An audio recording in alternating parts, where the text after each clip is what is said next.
Walang sola escritura sa Bible. Sa 2 Thessalonica chapter 2 verse 15, maging tapat kayo sa mga tinuro namin sa inyo, maaaring ito ay sinalita o sa pamamagitan ng isinulat, no? Tradition by thought, by mouth, or letter.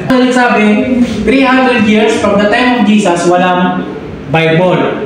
In fact, the Bible itself is a tradition. Bakit? Basahin mo nga kung si nagsulat talaga dyan, si Mateo. Wala kang mababasa dyan.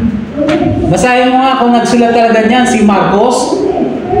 Wala kang mababasa dyan. Hebreo, kanina sino sumulat niyan? Sabi lang nila si Pablo. Pero hindi talaga alam kung sino sumulat niyan. Kasi yung Bible itself is a tradition. Walang Bible eh. Wala pang Bible.